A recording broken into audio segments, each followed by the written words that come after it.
Buenos días. Hablamos desde la Facultad de Derecho, sede central. Vamos a comenzar con el primer seminario hispano-argentino de justicia constitucional, en el que don Pablo Gutiérrez Colantuono nos va a hablar de la actualidad de la justicia constitucional en Latinoamérica, concretamente de la dimensión convencional del derecho administrativo y de los impactos del nuevo orden convencional y constitucional en el derecho público no penal. El profesor Gutiérrez Colantuono, con el que tenemos el lujo de contar hoy aquí, es experto, conocedor, que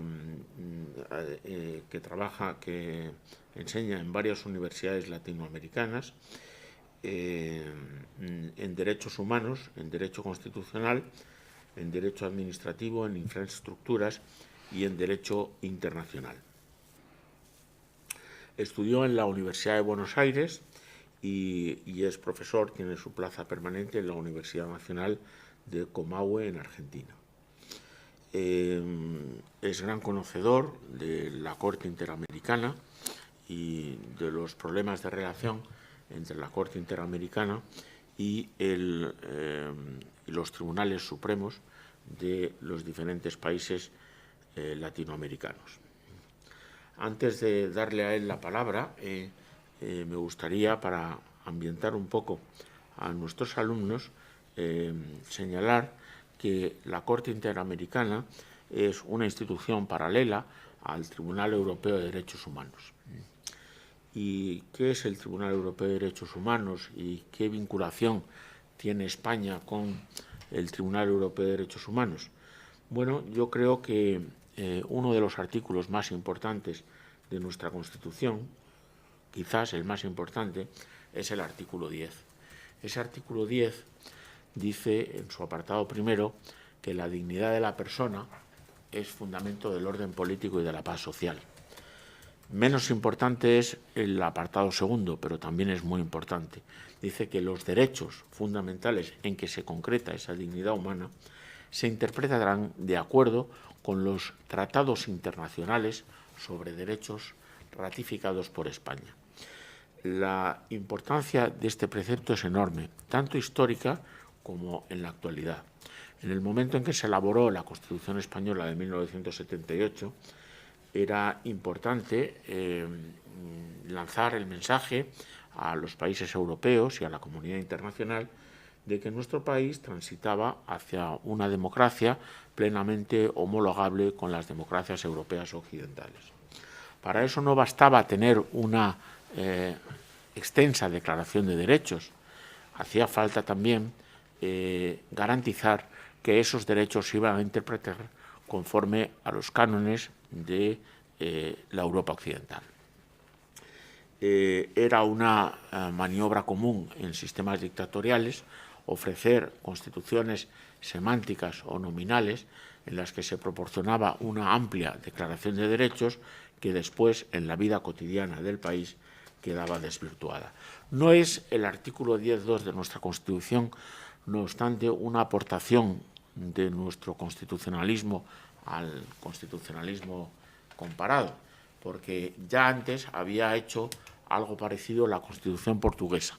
En su artículo 16, también por una necesidad similar, transitaba hacia una democracia que quería ser aceptada en Europa y tenía que garantizar que la nueva Constitución portuguesa iba a ser interpretada conforme a cómo se interpretaban los derechos en las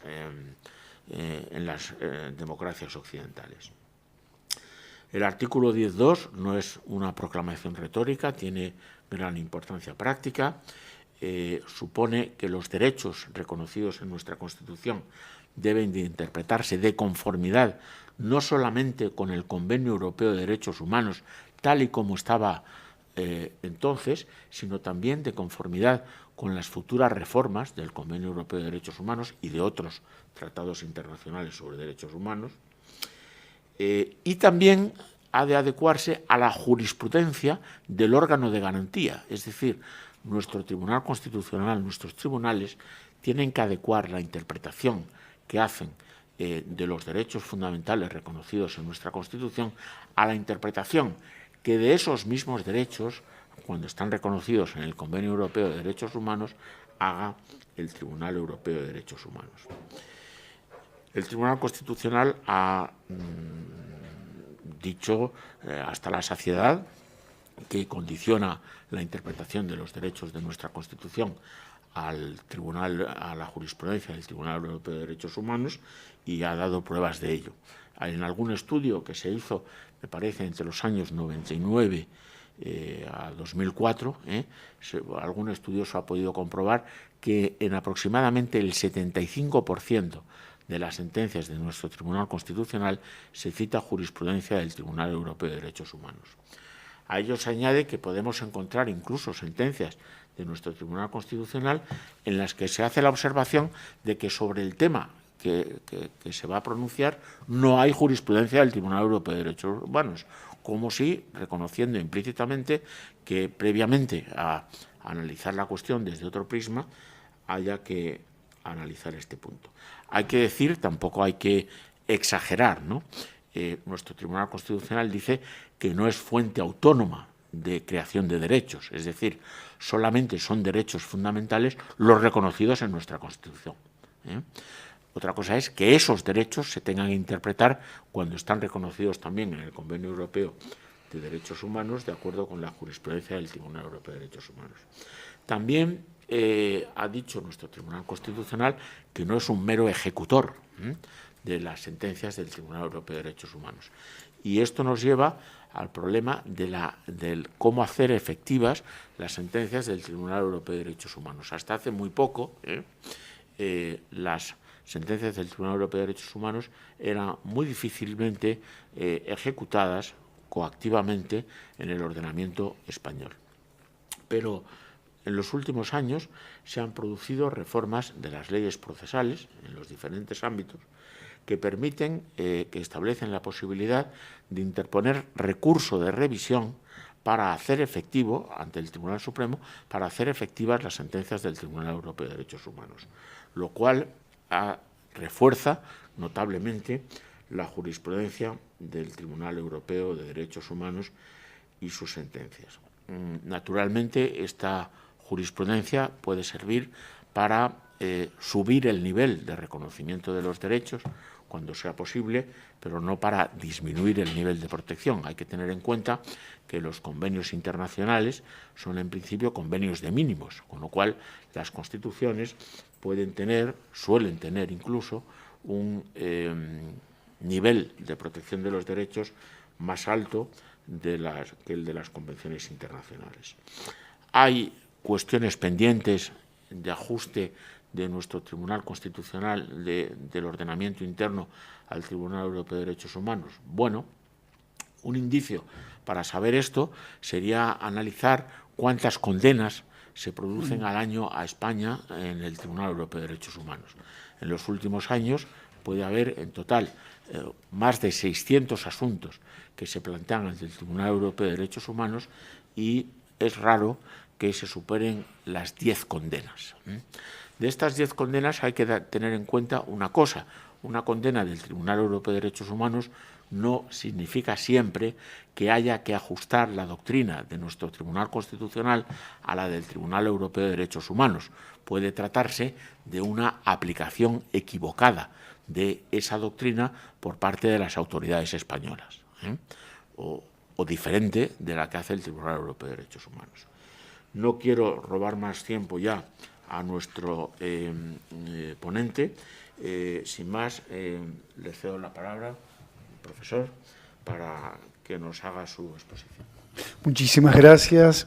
Un gran placer, como dije hace un ratito, poder compartir estas reflexiones aquí en la universidad con ustedes. Muchas gracias por la generosidad y la invitación, la cual seguramente podremos retribuir desde Argentina en algún momento. Así que mi renovado agradecimiento para poder participar y para poder acercar a los alumnos y a las alumnas y a distintos docentes algunas perspectivas latinoamericanas de qué está sucediendo con esto que algunos han llamado el nuevo constitucionalismo u otros le han colocado otras etiquetas, pero que habla de un constitucionalismo distinto, con algunos nuevos matices, que habla de sistemas integrados, de subsistemas, de microsistemas, de todas expresiones raras, pero que confluyen en un mismo espacio, el espacio constitucional. Pero ese espacio constitucional aparece impactado por distintos órdenes, por eso en general estamos hablando o utilizamos la expresión de la interconexión de los distintos ordenamientos jurídicos, de los distintos sistemas. En el sistema o en la sistemática latinoamericana, como ha pasado también en la sistemática europea en gran parte, con sus matices, se ha generado una nueva dimensión de lo que serían las fuentes del derecho. Que este me parece que es el principal tema a seguir discutiendo en las distintas universidades. ¿Qué entendemos por fuentes del derecho? ¿Cuáles son sus distintas dimensiones? ¿Y cómo interactúan y armonizamos estas distintas fuentes del derecho? ¿Por qué hablamos de distintas fuentes del derecho? Por esto que recién mencionábamos, ¿no? Cómo en la misma dimensión constitucional impactan distintos ordenamientos jurídicos en el gran sistema constitucional de un país. Y ese impacto proviene de muchos o de diversos subsistemas, como le llamamos, ¿no? Y un subsistema posible que impacta en el orden constitucional es el subsistema de los derechos humanos, que recién muy bien referías con absoluta claridad de qué pasa en el sistema europeo. Bueno, en el sistema latinoamericano, así como impacta en el sistema europeo de los derechos humanos, en el sistema interamericano, en el ámbito constitucional, impacta naturalmente lo que es el sistema del Pacto de San José de Costa Rica, que es el eje de los derechos humanos regionales en el sistema latinoamericano. Ahora, la particularidad que tiene este sistema interamericano, que se diferencia del sistema europeo de derechos humanos en algunas notas, viene dado principalmente, creo yo, por la construcción constitucional que han hecho cada uno de los países que han adherido a este sistema interamericano de derechos humanos. ¿Por qué decimos esto? Pues durante la década del 80, la década del 90 principalmente, han habido diversas modificaciones constitucionales de los distintos estados que se integran en el Pacto de San José de Costa Rica. Estas diversas modificaciones constitucionales tienen un eje común, y ese eje común ha sido subir a nivel constitucional al menos, lo remarco, nivel constitucional al menos, subir con jerarquía constitucional los tratados de derechos humanos.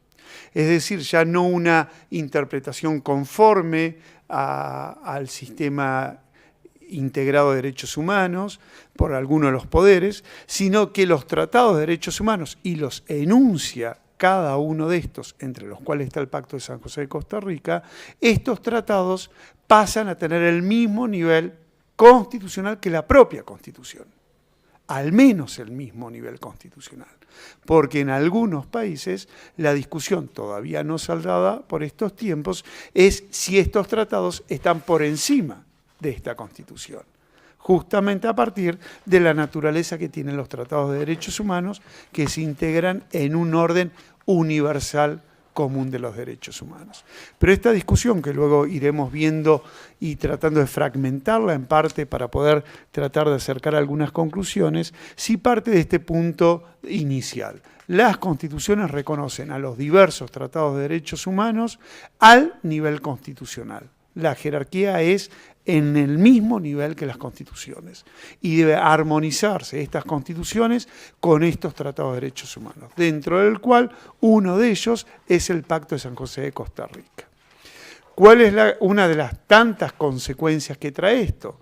Que la Corte Interamericana de Derechos Humanos, que es la intérprete del Pacto de San José de Costa Rica, es la intérprete última del Pacto de San José de Costa Rica, tiene una directa influencia en las decisiones de los tribunales constitucionales latinoamericanos y en los tribunales ordinarios. ¿Por qué en los tribunales ordinarios?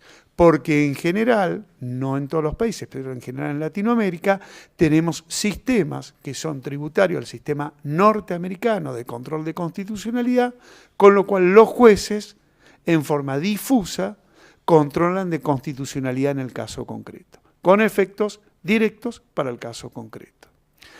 Es decir, en Latinoamérica, en diversos países, podríamos afirmar que el juez interno es juez constitucional y convencional de los derechos humanos. Aplica e interpreta la convencionalidad de los derechos humanos. ¿A partir de qué? A partir de esta jerarquía constitucional de los tratados de derechos humanos. ¿Cuál es la herramienta procesal que se utiliza? Es el denominado control de convencionalidad de los tratados de derechos humanos. Este control de convencionalidad, así como conocemos el control de constitucionalidad, existe el control de convencionalidad, que es estudiar la armonía, cotejar la interpretación conforme, la adecuación entre la norma interna con la norma internacional de los derechos humanos. Y es practicado este control de convencionalidad, que luego vamos a desarrollar, por el juez interno de cada uno de los países. ¿A partir de qué?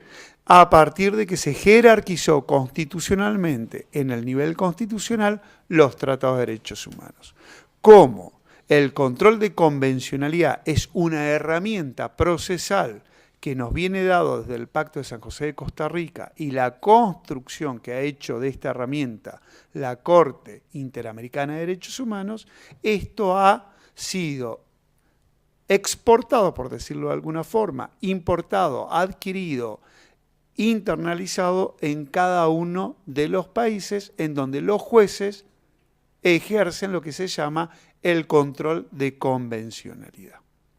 Este control de convencionalidad, que ya existía en el nivel internacional, propio de los sistemas internacionales de derechos humanos, ahora es practicado y exigido en el nivel interno del orden interno. Los jueces internamente están obligados a desarrollar conjuntamente con el control de constitucionalidad, están obligados a desarrollar, a conocer, a resolver respecto del control de convencionalidad. Este es un punto que me parece central, que me parece un punto principal para que se pueda comprender en qué estado se encuentra la justicia convencional y constitucional de los derechos humanos, el cual parte necesariamente, como dije al principio, de la expresa manifestación de las constituciones latinoamericanas de brindarle jerarquía constitucional a los tratados de derechos humanos. Esto, más allá de algún detalle que iremos viendo luego, implica una fuerte tarea de parte del intérprete, del juzgador, del juez. Ese juez que es constitucional y que es convencional de los derechos humanos en el sistema interno. Es una tarea nada sencilla, porque debe armonizar la legislación interna, su conformidad con la Constitución y su conformidad con el Pacto de San José de Costa Rica. Pero también, según veremos, su conformidad con los criterios interpretativos que la Corte Interamericana efectúa del Pacto de San José de Costa Rica. Es decir, el juez interno debe ejercer el control de convencionalidad no solo teniendo en cuenta el Pacto de San José de Costa Rica, sino también, y especialmente también, la interpretación que de este pacto ha hecho la Corte Interamericana de Derechos Humanos. Y en este sentido, como es nivel constitucional los tratados de derechos humanos, es obligatorio seguir las interpretaciones que efectúa la Corte Interamericana del propio Pacto de San José de Costa Rica. Todo esto compone lo que se conoce y se ha dado a denominar el control de convencionalidad interno de los derechos humanos por parte de los jueces en el sistema latinoamericano en cada uno de sus países. Decíamos que es, luego volveremos sobre este tema, pero decíamos que es una tarea compleja de compatibilidad, de articulación, principalmente de hermenéutica, que llevan a cabo los jueces internos con el juez internacional propio de la Corte Interamericana de Derechos Humanos, porque se crean nuevas construcciones jurídicas, nuevas maneras de aproximarse al conflicto, de resolverlo, nuevas categorías, nuevas perspectivas y nuevas dinámicas. En este contexto de lo que hemos denominado el nuevo constitucionalismo y convencionalismo, aparecen, por ejemplo, nuevos sujetos que antes no estaban como tales en los sistemas internos y que impactan en esta nueva dinámica constitucional y convencional. ¿Por qué hablamos de nuevos sujetos? Y siempre nos gusta dar el ejemplo de Ecuador. La Constitución de Ecuador fue la primera en colocar a la naturaleza como sujeto de derecho en su Constitución. La naturaleza es un sujeto de derecho constitucionalmente estipulado en la Constitución de Ecuador. Tiene obligaciones, derechos, la sociedad tenemos obligaciones y derechos para con ella. Está expresamente prevista en su Constitución. Aparecen denominaciones muy comunes para quienes provienen de las ramas del derecho ambiental, pero que ahora son expresamente previstas en los niveles constitucionales y también en algunos sistemas internacionales, tales como las generaciones venideras. La expresión de generaciones futuras y generaciones venideras aparecen como un sujeto no actual cuya protección de los derechos, en tanto la protección de un medio ambiente sostenible, es una obligación de los poderes actualmente y de las sociedades actualmente. Prevenimos, promovemos y protegemos determinadas calidades ambientales para que sean sostenibles en el tiempo para las próximas generaciones. La invocación de esa posible afectación de las futuras generaciones a partir de estas generaciones y de este momento actual hace que esa posible lesión nos legitime para proteger a esas personas que hoy no existen y que llamamos próximas generaciones o futuras generaciones. Con estos dos ejemplos, hay muchos más, uno empieza a entender, empieza a comprender que la dimensión constitucional y convencional de cómo entendemos, cómo conocemos, cómo prevenimos, cómo resolvemos desde el derecho determinadas categorías y determinados conflictos empieza a cambiar. Porque una primera sensación que nos da es que aparece una idea de desorden en este nuevo orden de la constitucionalidad y la convencionalidad. Y rápidamente sentimos cómo estas nuevas categorías, esta fluidez de comunicación entre sistemas internacionales e internos, cómo esto nos puede llegar a generar alguna suerte de duda o de inquietud a partir del principio jurídico de la seguridad jurídica, que si podemos trataremos de repasarlo en la exposición del día de hoy.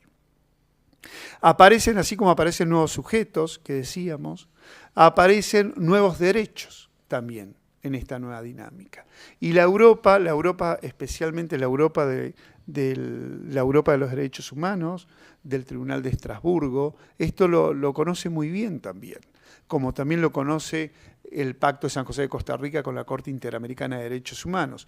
Pero en aquella Latinoamérica de esa Corte Interamericana de Derechos Humanos, esta idea de los nuevos derechos, me atrevo a decirlo, es una idea que en origen ha sido propulsada por los propios tribunales constitucionales latinoamericanos, porque desde siempre ha habido tradición en algunos países latinoamericanos en entender que los derechos no son solamente los que aparecen expresados en el texto constitucional, sino que hay derechos también que emergen implícitamente de ese texto constitucional.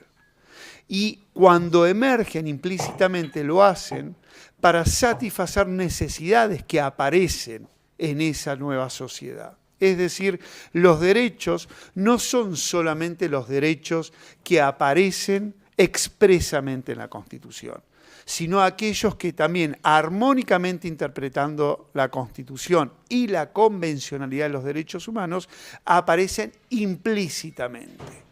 Estos aparecen implícitamente a partir del concepto de la dignidad de las personas. Es un poco aquello que ha emergido en la Europa de los derechos humanos cuando emerge un nuevo derecho, y España esto lo sabe bien por la cuestión de la protección ambiental y algunas condenas del Tribunal Europeo de Derechos Humanos en este tema, cómo aparece la protección ambiental en el Sistema Europeo de Derechos Humanos a partir de la encrucijada o la intersección de dos derechos que sí estaban contemplados en el Sistema Europeo de Derechos Humanos, pero que la protección ambiental a priori no aparecía expresamente protegida.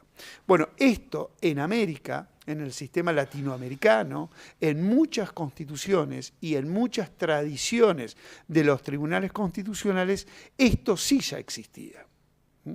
Se han creado pretorianamente, por la vía interpretativa de los tribunales, de los máximos tribunales, se han emergido interpretativamente nuevos derechos y nuevas garantías.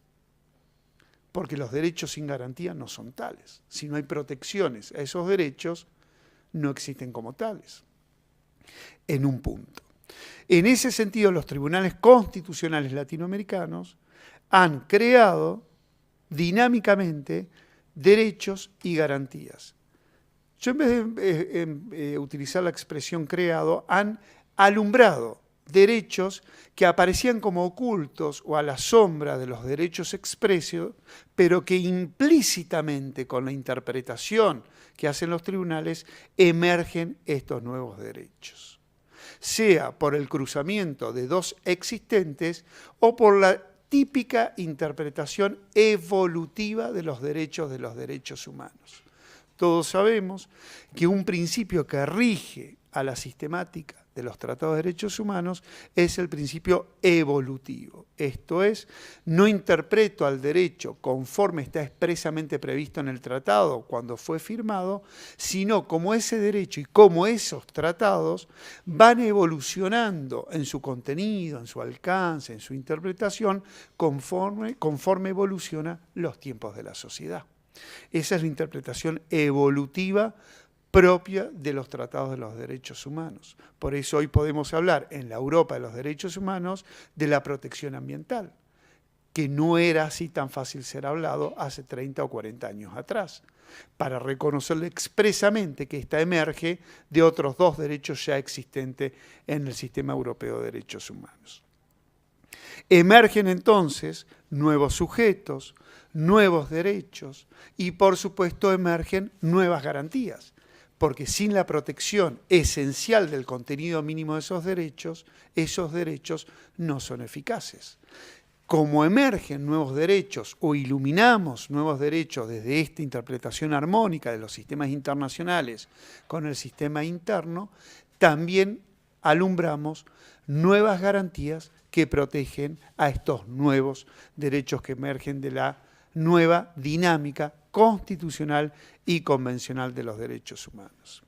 La nota típica de esto es que emergen a partir de interpretaciones judiciales, de interpretaciones jurisprudenciales, porque el legislador no ha sabido llegar a tiempo en esto que sí sucedía en las sociedades, y que lo tiene que contemplar finalmente el último intérprete en los sistemas constitucionales, que es el juez.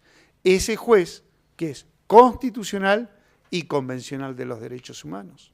Por eso tiene mayor flexibilidad, porque tiene su constitución y junto, dentro y al mismo nivel, al menos al mismo nivel de esa constitución, todos los tratados de derechos humanos, entre ellos el del Pacto de San José de Costa Rica, que le brinda herramientas suficientes para dotarlo de esta flexibilidad a este juez interno de los derechos humanos, este juez interno constitucional y de la convencionalidad.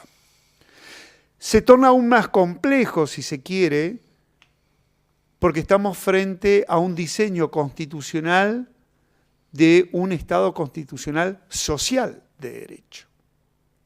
Y esta complejidad de la nota social nos trae también la nota de una serie de derechos que se creían en su entonces que no eran operativos, que no eran exigibles, como sí eran los que se llamaron en su momento las primeras generaciones. Hoy los derechos económicos, sociales, culturales, junto con los civiles y los políticos, en los países del constitucionalismo latinoamericano, en su generalidad de los países latinoamericanos, en sus constituciones, estos derechos están puestos en sus constituciones como derechos al mismo nivel todos. No son pautas orientativas los derechos económicos, sociales y culturales desde la política pública o de los poderes que deben diseñar programas, leyes, sentencias que realicen esas políticas públicas en el orden social. Son derechos, al igual que los civiles y políticos, son derechos económicos, sociales y culturales. Y son tan exigibles y tan invocables ante los tribunales como los derechos políticos y los derechos civiles. Es decir, el constitucionalismo latinoamericano tiene en sus constituciones, tiene al mismo nivel todos los derechos, que es lo que debería ser en la buena técnica del derecho internacional de los derechos humanos. De allí que no es fácil a veces analizar decisiones judiciales de los constitucionales latinoamericanos si uno los quiere incorporar o comparar con el constitucionalismo europeo, porque el parámetro constitucional es distinto.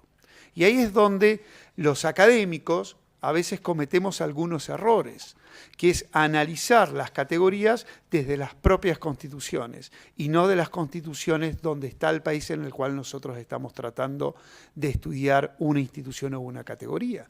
Son constitucionalismos distintos con distintos contenidos, en donde impactan también en forma distinta los tratados de derechos humanos como lo decíamos antes, están en el mismo nivel. De allí que las sentencias de los constitucionales en Latinoamérica deben, y lo digo deben en obligatorio, dialogar continuamente con el Tribunal de la Corte Interamericana de Derechos Humanos. En ese diálogo abierto y fluido deben buscar los puntos de contacto y no los puntos de conflicto. Pero, y este sí es un tema discutible, en última instancia, ¿quién es el último tribunal que interpreta y tiene la última voz en materia de derechos humanos en el sistema latinoamericano? Es la Corte Interamericana de Derechos Humanos. Porque así los países han sostenido en sus constituciones al jerarquizarlo al menos, siempre insisto con al menos, al nivel constitucional. Esto, insisto, tiene sus discusiones y sus matices, pero en principio, como estamos sometidos voluntariamente a la jurisdicción regional del Tribunal del Pacto de San José de Costa Rica, la última instancia interpretativa en materia de derechos humanos no son los tribunales constitucionales internos, es la Corte Interamericana de Derechos Humanos. Eso ha generado un conflicto entre las cortes máximas de los países, en algunas sentencias, y la Corte Interamericana de Derechos Humanos. ¿Cómo se evitan estos conflictos, estas fricciones? Pues con un diálogo constructivo, horizontal, entre el constitucional de cada uno de los países y la Corte Interamericana de Derechos Humanos. Después volvemos si alcanzamos y si no con las preguntas ahondaremos sobre este tema. Decíamos que tenemos nuevos sujetos en una nueva dimensión constitucional y convencional, nuevas garantías, nuevos derechos, aparecen nuevos principios. Lógicamente, si tenemos nuevos órdenes constitucionales y convencionales, aparecen nuevos principios constitucionales también. Un principio fuerte que aparece y que el derecho en su mirada tradicional debe tratar de buscar su nuevo horizonte en este punto, uno de ellos es la prevención. La prevención aparece como un eje principalísimo en los sistemas integrados de derechos humanos internos e internacionales. porque no debemos olvidar que las jurisdicciones internacionales de los derechos humanos aparecieron en origen para dar protección internacional de unos mínimos, como decíamos recién, de unos mínimos que deben ser respetados en cada uno de los países. Y que si estos no son respetados, se pueden acudir al sistema internacional de protección universal y regional de los derechos humanos. Es decir, una garantía subsidiaria del sistema interno, por eso debemos agotar los recursos, salvo las excepciones de alguna protección cautelar, debemos agotar los recursos para recién poder ir a la sistemática internacional y regional de los derechos humanos. Como esto es así, y se explica a partir del principio de subsidiariedad y el principio de buena fe de los sistemas internacionales de derechos humanos, aparece nítidamente el principio que hablábamos recién de la prevención de los poderes en el cumplimiento de buena fe de esa sistemática internacional que en nuestro sistema es internacional interna. Deben los poderes de buena fe y espontáneamente adecuar sus criterios al estándar internacional, al estándar mínimo. Como decíamos recién, los países fijan estándares mayores en general a estos mínimos. Pero estos mínimos deben ser espontáneamente adoptados, aprendidos, llevadas a la vida constitucional de los distintos poderes del Estado y fundamentalmente llevada a la vida constitucional de la ciudadanía. Aparecen especiales protecciones, y esto sí lo conocemos en general en todos los países, anudado con la idea que decíamos anteriormente, de que aparecen también nuevos sujetos, nuevos derechos y nuevos principios y nuevas garantías, y que los derechos económicos, sociales y culturales están en el mismo nivel que los civiles y políticos. Aparecen especiales protecciones.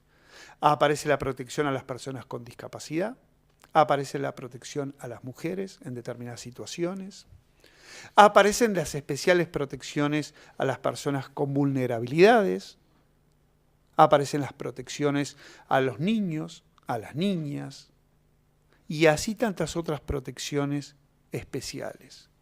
¿Para lograr qué?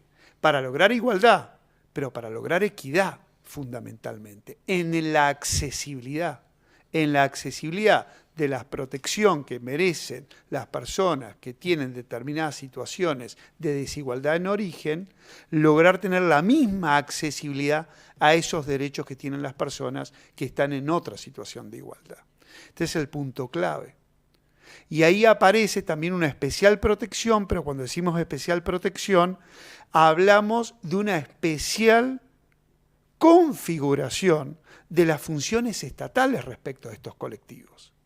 La administración pública, ya veremos luego, no se para igual frente al sector vulnerable del sector no vulnerable. El Poder Judicial debería tener procedimientos especiales para la atención de personas vulnerables o con derechos especialmente protegidos.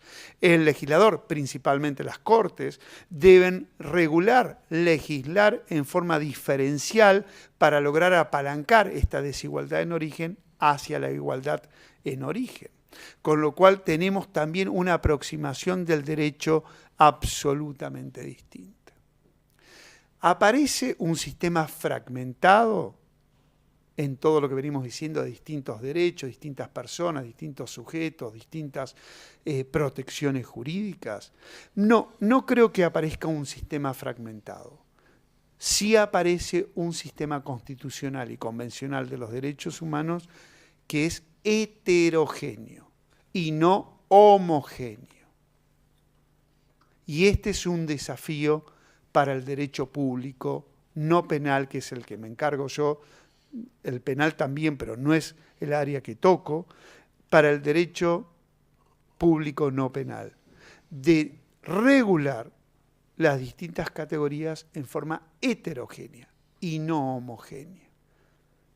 Crear mecanismos, dispositivos que estén de acuerdo a esta Constitución, que es una Constitución y una Convención totalmente heterogénea y no homogénea.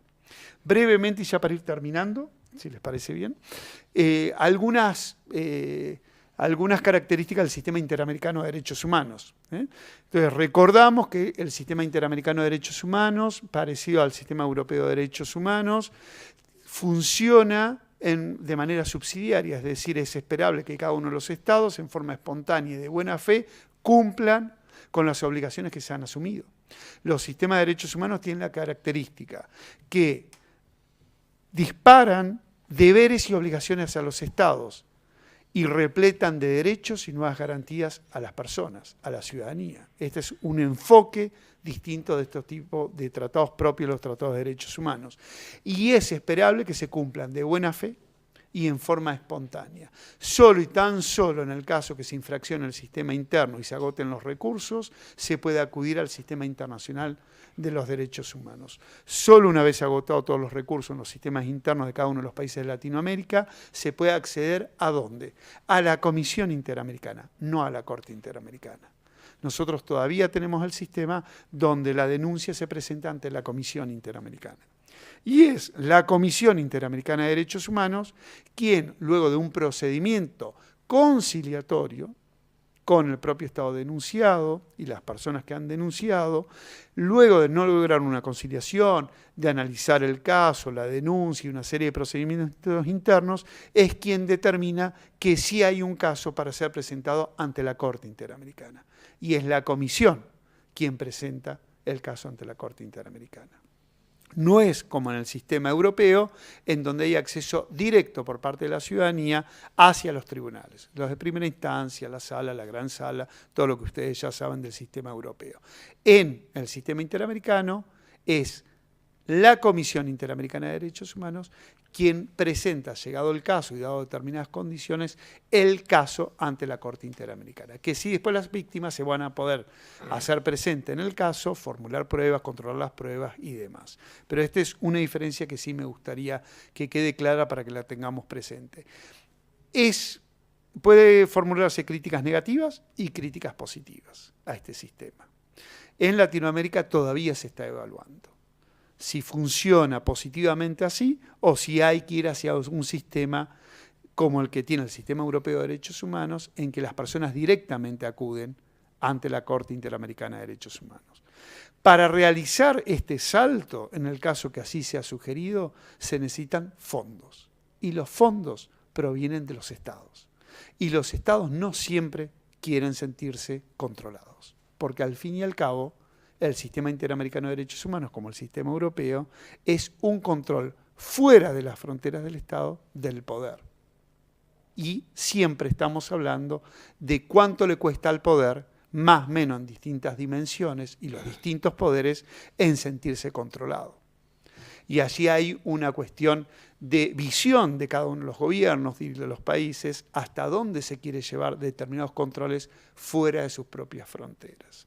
Quienes estamos de acuerdo con la justicia universal y regional de los derechos humanos, por supuesto siempre creemos que es insuficiente los fondos o los presupuestos que giran cada uno de los estados, especialmente en Latinoamérica, algunos estados, para el sostenimiento del sistema integrado de derechos humanos del Pacto de San José de Costa Rica.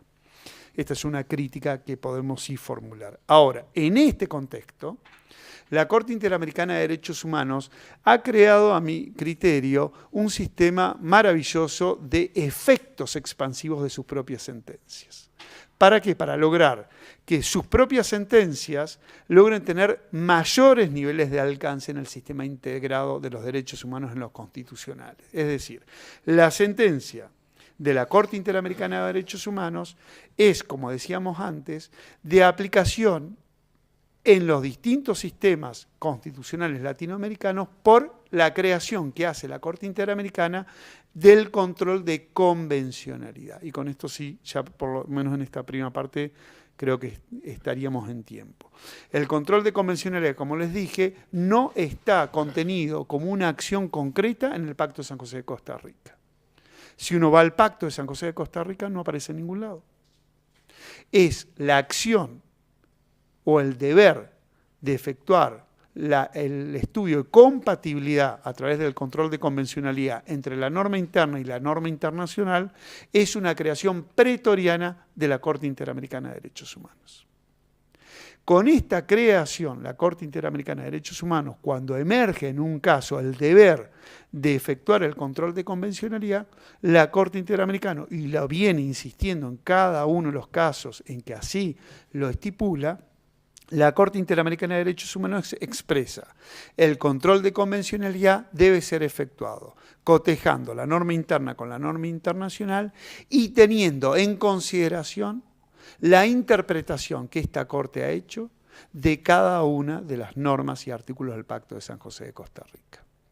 Con lo cual, la jurisprudencia de la Corte Interamericana de Derechos Humanos, la pauta interpretativa de cada uno de los casos, esa pauta interpretativa se integra luego en el control de convencionalidad que deben realizar cada uno de los jueces en el sistema interno.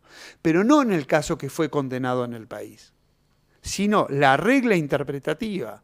Cuando condena a Argentina, esa regla interpretativa se toma y se extrapola, en la medida que sea una regla interpretativa, a cualquier otro caso que tenga que conocerse o resolverse con el control de convencionalidad en cualquier otro país del sistema interamericano.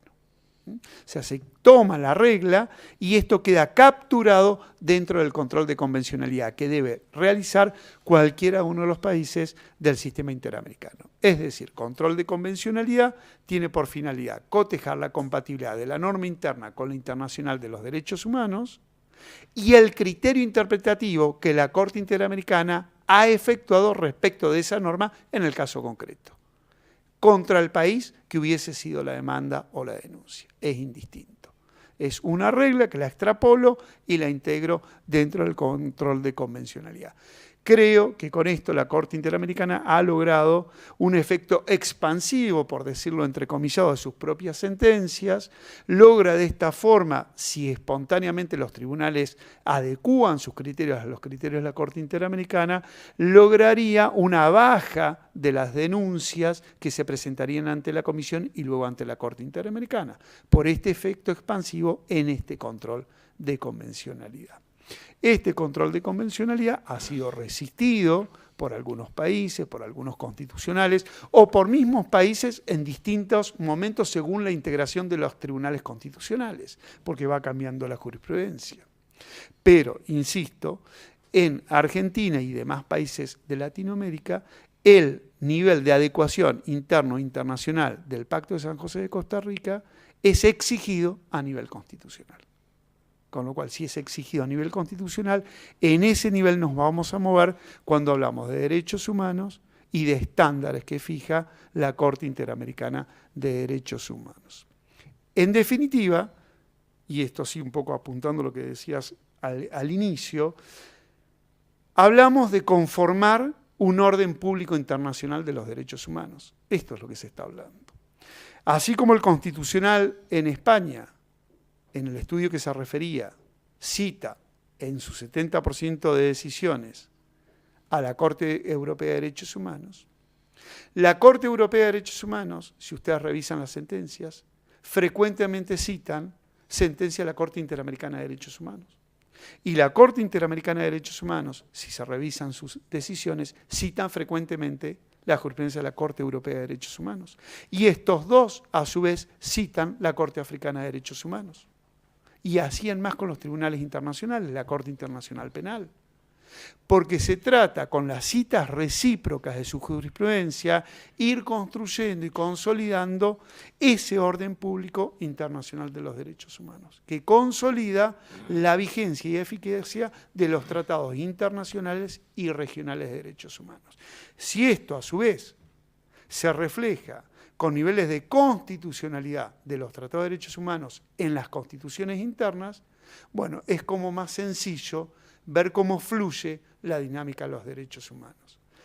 Esto no es así de sencillo cuando bajamos a estudiar los antecedentes y las decisiones entre los constitucionales, los jueces, sea sistema concentrado difuso de control de constitucionalidad, y cómo interactúa y dialogan estos jueces internos con esos jueces internacionales, regionales y globales de los derechos humanos. Yo creo que hasta aquí, antes de empezar la segunda etapa, que sería qué hace la administración pública en este contexto, cómo se para esta administración pública, este derecho administrativo en este contexto constitucional y convencional, me parece que hasta aquí hay o intenté dar una semblanza general y podemos ver alguna inquietud, si se quiere, pero me parece que es como un abuelo, como decimos, a gran vuelo de pájaro, hay algunas notas que me parece que quedan ahí fijadas, ¿no? La exposición ha sido tan completa que casi nos deja sin preguntas. Antes de comenzar la exposición, hubo una interesante intervención de la profesora María Victoria García Tance, que se interesó por el sistema de control de constitucionalidad latinoamericano, y estuvo explicando el profesor que es del modelo difuso y no concentrado. ¿Nos puede explicar un poco esto? Hay algunos países tienen matices, diversos países, pero por ejemplo en el sistema argentino concretamente tenemos el sistema que es propio del sistema norteamericano. En Argentina se dan las particularidades donde el sistema constitucional se asemeja muchísimo en origen a lo que fue el sistema constitucional norteamericano, la división de poderes y la función de los jueces, el control de constitucionalidad, nosotros lo hemos heredado tal cual fue creado en el sistema constitucional norteamericano. Y el derecho público no penal, el derecho administrativo, tenemos toda la influencia del sistema francés y el sistema español. O sea, conviven dos sistemas ahí en el derecho público constitucional y el derecho administrativo que en criterios de algunos no tienen muchas compatibilidades y que genera algunas zonas de conflicto, pero eso es para otro tema. En el sistema constitucional argentino, el control de constitucionalidad es un control de constitucionalidad difuso. Cada juez, según sea su competencia, tiene la facultad, el deber, según entendemos algunos, de controlar de constitucionalidad la norma en el caso concreto que se va a aplicar para resolver el conflicto. Y este deber de controlar de constitucionalidad en forma difusa es de oficio, no a petición de parte únicamente. Lo ejerce cualquier juez, como decíamos, en el asunto que va a conocer, y la declaración de inconstitucionalidad tiene efectos para el caso concreto, en el caso que se requiere o se declare la inconstitucionalidad de una norma. Tiene ya efectos, por decirlo, generales, cuando es declarada por el máximo Tribunal Constitucional Argentina, que es la Corte Federal Argentina, pero este efecto es un efecto de economía procesal, para que no se repitan otros casos cuando ya la Corte Federal Argentina ha resuelto de esta manera. Tiene como una misión ejemplificadora, por decirlo, y pedagógica también desde el máximo tribunal para que no se repitan estos casos y se genere en gran parte inseguridad jurídica.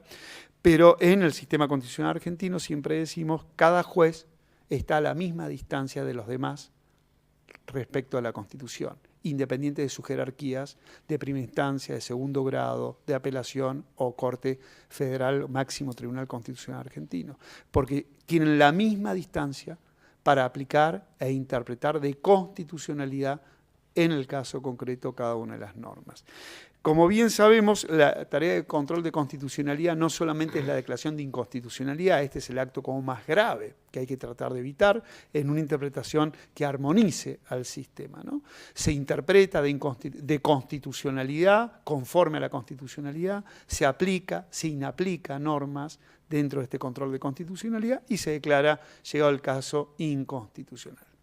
El mismo esquema, por el paralelismo de formas y algunas otras construcciones que se vienen haciendo, representa la dimensión del control de convencionalidad. Se entiende que si un país tiene el control de constitucionalidad difuso, el control de convencionalidad debe ser difuso.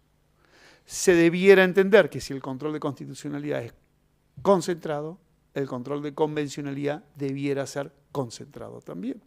Esa es una discusión que está en tensión también en estos tiempos.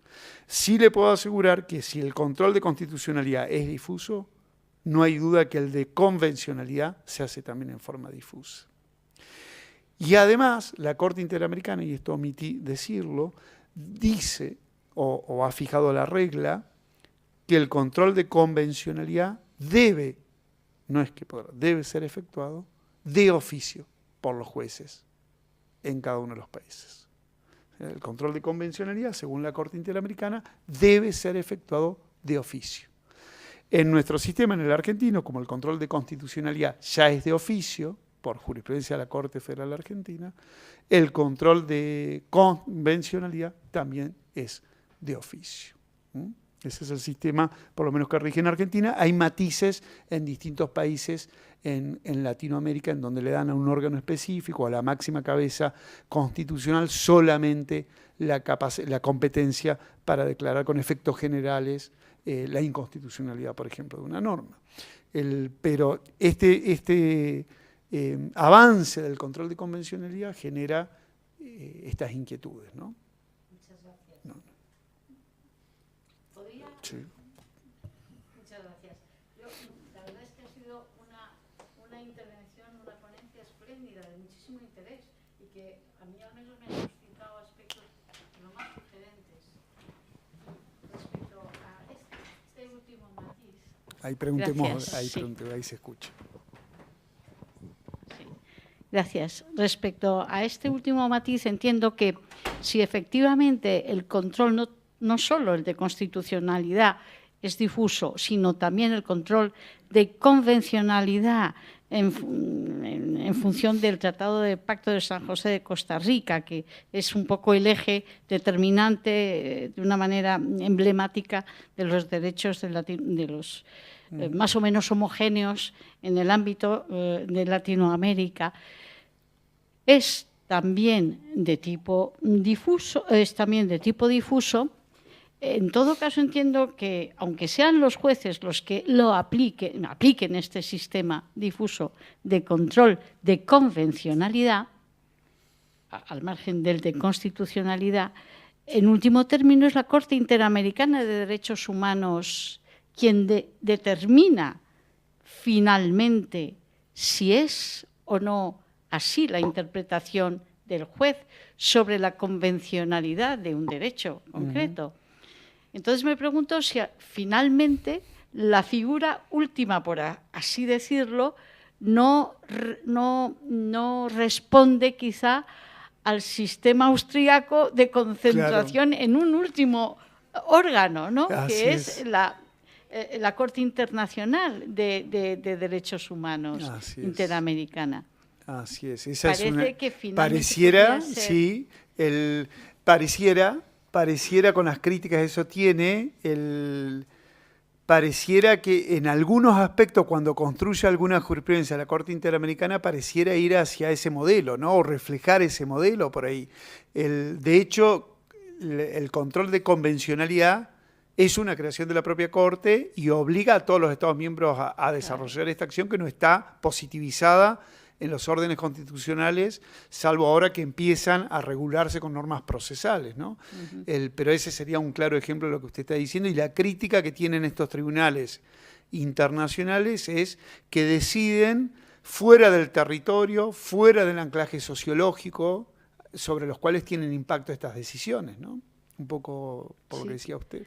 Y también, si me permite, me ha sugerido una reflexión, uno de los aspectos que considero muy interesantes que ha tratado el ponente en relación a que este modelo particular de dinámica constitucional y convencional que genera inevitablemente pues nuevas reflexiones o nuevas aportaciones en el ámbito público, en el ámbito constitucional, en el ámbito convencional, por tanto, como es la aparición de nuevas formas de protección, de nuevos principios, de nuevos objetos, incluso de protección, como era el caso de Ecuador, que por primera vez se define la naturaleza como objeto protegible, ¿no?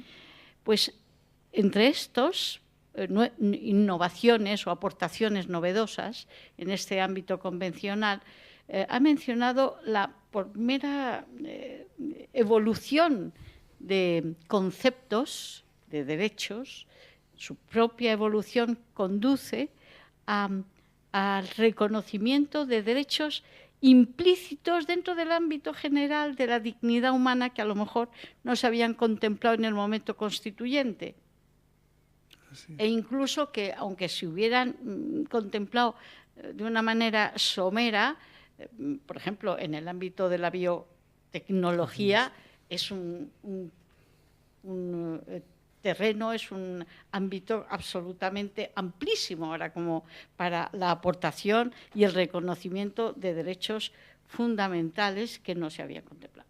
Entonces, en ese aspecto concreto es en el que yo me pregunto algún aspecto más preciso sobre su interesante intervención al referirse a las garantías que se contemplarían en determinados derechos que por su condición de implícitos no están propiamente, claramente, expresamente definidos en la norma y por lo tanto, siendo algunos de ellos de ámbito claramente fundamental, claro, un derecho vale lo que valen sus garantías. La inexistencia propiamente de unas garantías, por mucho que el juez pudiera interpretarlo de una manera amplia, ¿sería homogéneo? ¿Sería suficientemente garantística la interpretación que en su caso hiciera el juez, por una parte, y por su parte la Corte Interamericana de Derechos Humanos, llevada a su último eslabón? ¿Serían suficientes garantías? ¿Tendría el suficiente ámbito garantístico tratándose de derechos fundamentales? Y no solo fundamentales, puesto que están tratados en plano de igualdad, los sociales, económicos, políticos, civiles. Me pregunto si es posible una mínima reflexión sobre esto, se lo agradecería. Sí, muchas gracias por la clase que me acaba de dar. No, pero sí, es así. Una maravilla la intervención. Muchas gracias, porque de eso se trata, ¿no? De estas idas y vueltas para seguir pensando, ¿no? Para seguir pensando categorías y seguir reflexionando. Siempre es bueno enfatizar, ¿no?, que estos sistemas internacionales, con sus más y sus menos, aparecieron como producto de una mala noticia, que era que los sistemas democráticos, formalmente democráticos, otros sustancialmente democráticos y otros no protegían los derechos humanos en el sistema interno. Y había un fracaso como sociedad, pero un fracaso como visión de Estado, como filosofía de todo el estudio del derecho. Si el poder arrasaba contra los derechos y el poder quitaba las garantías, sin dudas, y utilizaba el derecho para esto, sin dudas el derecho había fracasado. Y había un fracaso mayor, que era el fracaso de la humanidad. En ese fracaso emergen los sistemas como una protección transnacional de los derechos humanos, en esos contenidos mínimos, que siempre son esos mínimos comunes que tanto la Europa busca siempre en su jurisprudencia, llevado por allí, por la propia tradición del constitucional alemán, que busca esos mínimos, esos consensos mínimos y esos derechos fundamentales que hacen y explican un sistema democrático. Sin ese sistema democrático, sin el respeto a estos derechos, ese sistema no es democrático. Por lo menos lo que entendemos algunos de democracia. Desde la ciencia política. Esa democracia se explica a partir de la realización de esos derechos fundamentales. El sistema se crea a partir del reconocimiento de esos derechos fundamentales. Si no, esto no existe. No existe el sistema. Y esos derechos van amparados por las garantías, como bien decía usted recién. Muchos derechos sin garantía, ese derecho es absolutamente ineficaz, inexistente, no tiene eficacia alguna. Estos sistemas democráticos muchas veces han derogado lo inderogable y lo han hecho con explicaciones democráticas, de orden democrático, por mayorías y minorías, cuando es una falsa explicación democrática, porque esos derechos no son susceptibles de ser regulados ni legislados para ser derogados en el sistema interno. Puede ser que no sean reconocidos en un momento determinado porque a esa sociedad le falta madurar. Y cuando se va a Europa con estos reclamos, a la Europa de los derechos humanos, la Europa de los derechos humanos muchas veces ha dicho no hay consensos suficientes todavía para crear una regla interpretativa en la gran sala sobre este tema. Y esto habla también de un sistema o de diversos sistemas democráticos. También en aquella Latinoamérica pasa algo similar en algunos otros temas. Ahora, yendo al punto concreto de la creación, por ejemplo, de garantías, y después lo vamos a ver con la administración pública, ustedes aquí tienen el derecho a la buena administración, reconocido en los tratados de la Unión Europea, y con sus discusiones y sus alcances y sus bemoles y demás. En la Latinoamérica, y ustedes tienen el derecho a la tutela judicial efectiva. El derecho a la tutela judicial efectiva lo tenemos en general en casi todos los países que se reconozcan como tales, como un Estado constitucional y convencional de derecho. Aquello que ha creado la Corte Interamericana de Derechos Humanos, en un precedente muy importante, es la tutela administrativa efectiva como garantía y fundamental del sistema. O sea, la Corte Interamericana crea en un caso concreto, después lo vamos a desarrollar, la garantía llamada tutela administrativa efectiva, para aplicarle determinados estándares a la actuación de las administraciones públicas. Voy a explicar por qué digo esto, de aplicar ese estándar de la tutela administrativa efectiva a cada actuación de la administración pública cuando ésta determina derechos y obligaciones en una relación entre la ciudadanía y la administración pública. Cada vez que la administración pública determina derechos y obligaciones que afectan derechos humanos, realizan derechos humanos, tiene que respetar el estándar que le fijó la Corte Interamericana de Derechos Humanos, que es la creación de la garantía de la tutela administrativa efectiva. Allí donde el numeral 8 del Pacto de San José de Costa Rica habla de la tutela judicial efectiva, muy parecido a lo que sucede en Europa, allí la Corte Interamericana dijo, debe leerse, donde dice tutela judicial efectiva, debe leerse también tutela administrativa efectiva. Y apalanca y crea una nueva garantía no existente. ¿Por qué hace esto y cuál es el estándar que fija, que lo veremos después? ¿Por qué hace esto? En mi criterio, por la evolución de los tratados de derechos humanos, pero también, creo que es un dato de la realidad en Latinoamérica, por los fuertes presidencialismos en Latinoamérica. El fuerte presidencialismo en Latinoamérica conlleva a una fuerte actuación de la administración pública. Y esa fuerte actuación de la administración pública, reglamentaria, individual, etcétera, etcétera, debe conllevar necesariamente quizás mayores niveles o intensidades de garantías. Y aparece ahí la creación de esta garantía que no estaba, salvo en algún país, no estaba previsto ni en los textos constitucionales ni en muchas leyes nacionales o federales que regulan el procedimiento administrativo.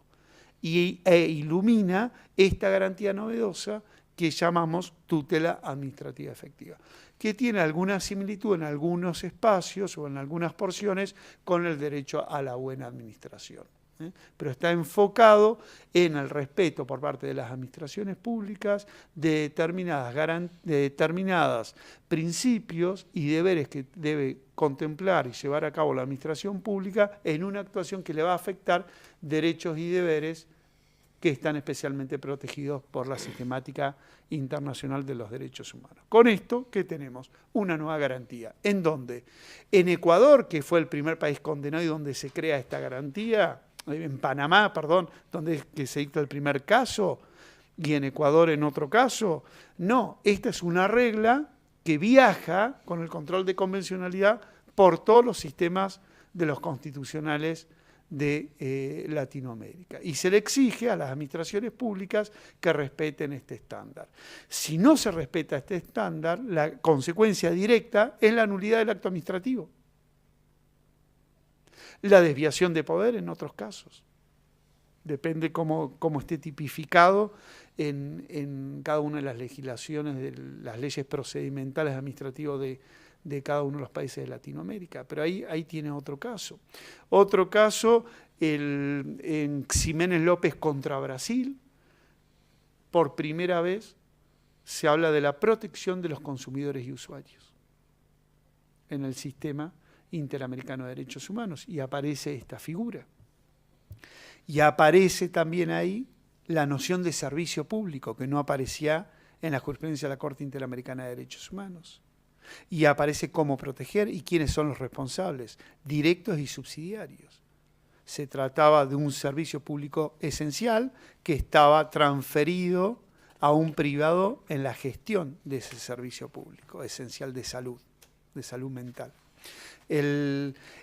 Cuando suceden determinados hechos, ese caso es llevado a la Corte Interamericana, que luego es condenado a Brasil, y ahí expresamente la Corte Interamericana dice, más allá que haya sido delegado, concesionado, o la figura que usted quiera ver desde el derecho administrativo, esta potestad esencial hacia un privado, sigue siendo el Estado el principal responsable y debe responder por las infracciones cometidas en un privado, pero con competencias delegadas de la administración pública, debe responder el Estado por los compromisos asumidos internacionalmente. Y es condenado a Brasil.